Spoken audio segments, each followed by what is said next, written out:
नमस्कार दोस्तों, स्वागत है आपका आपके अपने channel edu plot dark horse में। आज के इस वीडियो में हम प्राचीन भारतीय इतिहास के 20 महत्वपूर्ण एमसीक्यू क्वेश्चंस को डिस्कस करेंगे।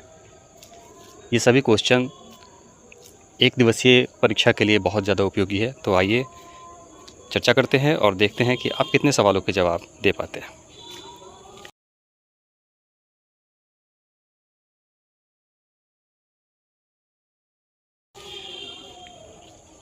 पहला सवाल है कि इतिहास के स्रोत किसे कहा जाता है? केवल लिखित प्रमाण को, केवल पुरातात्विक साक्ष्य को, इतिहास की जानकारी प्राप्त करने वाले साधन को, केवल मौखिक रूप से? इसका उत्तर है इतिहास की जानकारी प्राप्त करने के साधन के रूप में हम इतिहास के स्रोत को जानते हैं।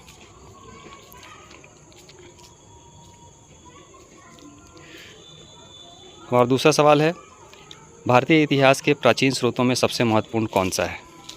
पांडुलिपियाँ, मुद्राएं, ताम्रपत्र या शिलालेख? इसका उत्तर है शिलालेख। शिलालेख पत्थरों पर खुदे हुए लेख होते हैं जो राजाओं के आदेश, धर्म, प्रशासन आदि की जानकारियाँ प्रदान करते हैं और भारतीय इतिहास के प्राचीन स्रोतों में अत्यंत महत्वपूर्ण स्थान रखते हैं। पांडुलिपियाँ जो होती है वो हाथ से लिखी गई लिपियाँ हैं जो प्राचीन काल में हाथ से लिखी जाती थी। मुद्राएं आप जान रहे हैं। ताम्रपत्र जो होते हैं वो धातु पर जब हाथ से कुछ हम उत्कीर्ण करते थे तो उसे हम ताम्रपत्र की संज्ञा देते थे। शिलालेख जो होता है वो पत्थर पर उत्कीर्ण किया हुआ लेख है। हमारा अगला सवाल है, ऋग्वेद किस प्रकार का स्रोत है? पुरातात्विक स्रोत, साहित्यिक स्रोत, विदेशी स्रोत या मौखिक स्रोत? तो ऋग्वेद हमारा जो है वो एक साहित्यिक स्रोत है। ऋग्वेद एक प्राचीन धार्मिक ग्रंथ है जो वैदिक साहित्य का हिस्सा है और भारतीय इतिहास का साहित्यिक स्रोत माना जाता है। पुरातात्विक स्रोत जो होते हैं वो आर्कियोलॉजिस्ट के द्वारा खुदाई करके प्राप्त किया जाता है।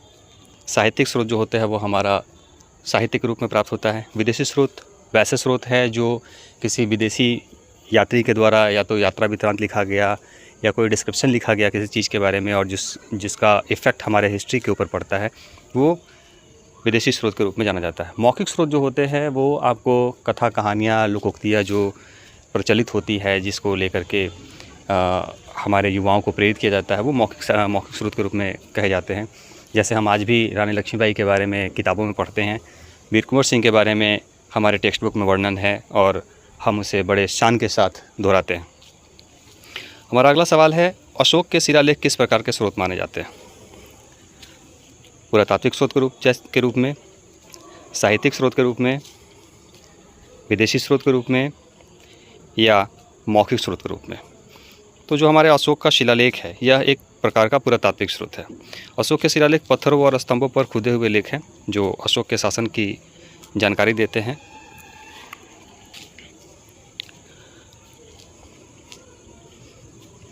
हमारा अगला सवाल है, मुद्राएं इतिहास का किस प्रकार का स्रोत है? ए मौखिक स्रोत, बी पुरातात्विक स्रोत, सी साहित्यिक स्रोत या डी आधिकारिक स्रोत? तो मुद्राएं जो है वो पुरातात्विक स्रोत का हिस्सा है क्योंकि ये विभिन्न कालों की आर्थिक, सांस्कृतिक और राजनीतिक जानकारियाँ प्रदान करती है, तो ये पुरातत्व का हिस्सा है। अगला क्वेश्चन है हमारा कि इंडिका किस विदेशी लेखक द्वारा लिखी गई थी? मेगास्थनीज, हेरोडोटस, स्ट्रैबो या टॉलमी? इंडिका मेगास्थनीज के द्वारा लिखी गई थी और मेगास्थनीज जो है यह एक ग्रीक यात्री है और मेगास्थनीज ने अपने यात्रा वृत्तांत में भारत के बारे में और मौर्यकालीन प्रशासन के बारे में एक सुसंगत तरीके से कह सकते हैं कि वर्णन किया है। अगला सवाल हमारा है कि राजतरंगिणी किसने लिखी? वानभट्ट, कालिदास, कल्हन या हर्षवर्धन? तो राजतरंगिणी को कल्हन ने लिखा है। राजतरंगिणी जो है वो कश्मीर के इतिहास पर लिखी गई पुस्तक है जिसे 12वीं शताब्दी में कल्हन के द्वारा लिखा गया था। यह एक महत्वपूर्ण साहित्यिक स्रोत है। अगला सवाल है कि ताम्रपत्र इतिहास का कौन सा स्रोत माना जाता है? इसकी चर्चा हम लोग पहले भी कर चुके हैं।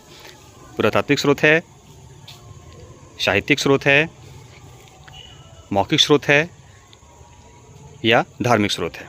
तो ताम्रपत्र जो है वो एक प्रकार का इसको हम पुरातात्विक स्रोत भी कह सकते हैं और साहित्यिक स्रोत भी कह सकते हैं। चूँकि ताम्रपत्र जो है वो धातु के ऊपर हाथ से उत्कीर्ण किया जाता था, तो एक प्रकार का साहित्य का ही भाग है। तो ये इसका जो मोस्ट ऑथेंटिक आंसर होगा वो साहित्यिक स्रोत होगा। हमारा अगला सवाल है, निम्नलिखित में से कौन सा मौखिक इतिहास का उदाहरण है? इसकी चर्चा हम लोग पहले ही कर चुके हैं। लोकगीत जो है ये आपको मौखिक इतिहास का स्रोत है। ये पीढ़ी दर पीढ़ी सुनकर याद किया जाता है, जैसे लोकगीत होते हैं और कहानियाँ होती हैं। भारतीय पुरातत्व सर्वेक्षण की स्थापना किसने किया था? अलेक्जेंडर कनिंघम के द्वारा, जॉन मार्शल के द्वारा, राधा कुमुद मुखर्जी के द्वारा या मोर्टिमर व्हीलर के द्वारा? इसका सही जवाब है अलेक्जेंडर कनिंघम के द्वारा। अलेक्जेंडर कनिंघम ने 1861 में भारतीय पुरातत्व सर्वेक्षण की स्थापना किया था, जो भारत के पुरातात्विक अवशेषों के अध्ययन और संरक्षण के लिए जिम्मेदार है। इसका मुख्यालय नई दिल्ली में स्थित है। पांडुलिपियाँ किस प्रकार के स्रोत हैं? लिखित स्रोत, पुरातात्विक स्रोत, मौखिक स्रोत या धातु स्रोत? तो पांडुलिपियाँ एक प्रकार का लिखित स्रोत है। ये हस्तलिखित दस्तावेज होते हैं जो इतिहास के लिखित स्रोत में आती है। हमारा 12 नंबर का सवाल है, प्राचीन भारत के इतिहास में विदेशी यात्रियों की रचनाएं किस प्रकार का स्रोत है? प्राइमरी स्रोत, सेकेंडरी स्रोत, तृतीय स्रोत या साहित्यिक स्रोत? तो जो हमारा विदेशी यात्री के द्वारा जो लिखा गया रचना है वो सेकेंडरी स्रोत के रूप में जानी जाती है। इतिहास के स्रोत की अगर हम बात करें तो स्रोतों को हम दो पार्ट में बांटते हैं। एक होता है हमारा प्राइमरी स्रोत और दूसरा होता है हमारा सेकेंडरी स्रोत। डायरेक्ट उत्खनन के द्वारा जो चीज़ें हमें प्राप्त होती है, जिसमें किसी प्रकार का कोई मिलावट नहीं है, कोई भावनाएं, कोई हमारी अपनी कोई इच्छा उसमें मिश्रित नहीं है, तो वो प्योर फॉर्म में है, उसे हम प्राइमरी स्रोत कहते हैं। और जो कोई टेक्स्ट फॉर्म में है जिसमें हमने अपने स्तर से कुछ ऐड कर दिया, कोई और आया उन्होंने कुछ ऐड कर दिया, तो ये सेकेंडरी फॉर्म कहलाता है। 13 नंबर का सवाल है, कौन से स्रोत में ऐतिहासिक घटनाओं के चित्रण की अधिक संभावना होती है? मुद्राएं, शिलालेख, चित्रित ग्रंथ या ताम्रपत्र? जो चित्रित ग्रंथ होते हैं, ऐतिहासिक घटनाओं और सामाजिक जीवन का दृश्यात्मक चित्रण होता है, जो हमें अतीत के बारे में अधिक गहराई से समझने में मदद करती है। ये ऐतिहासिक घटनाओं के चित्रण की अधिक संभावना इसमें होती है। जैसे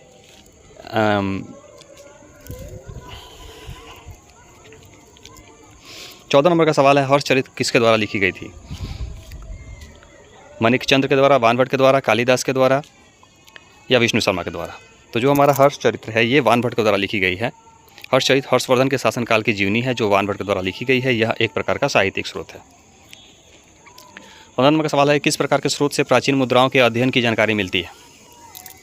मुद्राओं के अध्ययन को हम न्यूमिस्मेटिक कहते हैं, ये ध्यान रखने योग्य बात है। तो हमारे ऑप्शन है पुरातात्विक स्रोत, साहित्यिक स्रोत, मौखिक स्रोत या ऐतिहासिक स्रोत। तो इसका जो आंसर होगा वो होगा पुरातात्विक स्रोत। प्राचीन मुद्राओं का अध्ययन पुरातात्विक स्रोतों के माध्यम से किया जाता है, जो हमें उस समय की अर्थव्यवस्था, राजनीति और संस्कृति के बारे में जानकारी देती है। सिक्कों का अध्ययन जो होता है उसे हम न्यूमिस्मेटिक कहते हैं। ये कई बार परीक्षाओं में पूछा गया है। 16 नंबर का सवाल है हमारा, किस स्रोत से हमें प्राचीन भारतीय समाज की धार्मिक मान्यताओं की जानकारी मिलती है? ताम्रपत्र के द्वारा, पुराणों के द्वारा, शिलालेख के द्वारा या मुद्राओं के द्वारा? तो जो पुराण है ये प्राचीन धार्मिक ग्रंथ हैं जो प्राचीन भारतीय समाज की धार्मिक मान्यताओं, देवी देवताओं, अनुष्ठानों आदि की जानकारियाँ हमें प्रदान करते हैं। 17 नंबर का हमारा सवाल है, विनय पिटक किस धर्म के साहित्य का हिस्सा है? हिंदू धर्म, जैन धर्म, बौद्ध धर्म या इस्लाम? तो विनय पिटक जो है ये बौद्ध धर्म का साहित्य का हिस्सा है। सूत पिटक, विनय पिटक और धर्म पिटक ये 3 साहित्य हैं जैन धर्म से संबंधित। विनय पिटक बौद्ध धर्म के त्रिपिटक का हिस्सा है जो बौद्ध मठों के अनुशासन और नियमों का संग्रह है। हमारा 18 नंबर का सवाल है, फाहियान कौन था? भारतीय राजा था, चीनी यात्री था, ग्रीक लेखक था या फारसी व्यापारी था? तो फाहियान चीनी यात्री था जो 5वीं शताब्दी में भारत आया था और उसने यहाँ के समाज, धर्म और संस्कृति के विवरण पर अपनी यात्रा का वृत्तांत लिखा है। हमारा 19 नंबर का सवाल है, कथा सरित सागर क्या है? धार्मिक ग्रंथ है, साहित्यिक कृति है, ऐतिहासिक दस्तावेज है या राजनीतिक निबंध है? तो जो हमारा कथा सरित सागर है यह एक प्रकार का साहित्यिक कृति है जो संस्कृत में लिखा गया था, और एक प्रसिद्ध साहित्य कृति है जिसमें विभिन्न कहानियाँ और कथाएँ संग्रहित की गई। हमारे 20 नंबर का सवाल है, ताज उल मासिर किसने लिखा था? तो अमीर खुसरो के द्वारा लिखा गया, अल-बरूनी के द्वारा लिखा गया, मिन्हाज उस सिराज के द्वारा लिखा गया, या फिरोज शाह तुगलक के द्वारा लिखा गया। तो मिन्हाज उस सिराज ने ताज उल मासिर को लिखा था। ये दिल्ली सल्तनत के इतिहास पर आधारित एक पुस्तक है। तो ये थे हमारे 20 महत्वपूर्ण प्राचीन भारतीय इतिहास से संबंधित MCQ क्वेश्चन। आशा है आपने इस वीडियो को पूरा देखा होगा, और कमेंट में निश्चित रूप से बताएं कि आपने 20 में से कितने सवालों का जवाब दिया है। मिलते हैं इसी प्रकार से अगले सीरीज़ में, तब तक के लिए धन्यवाद।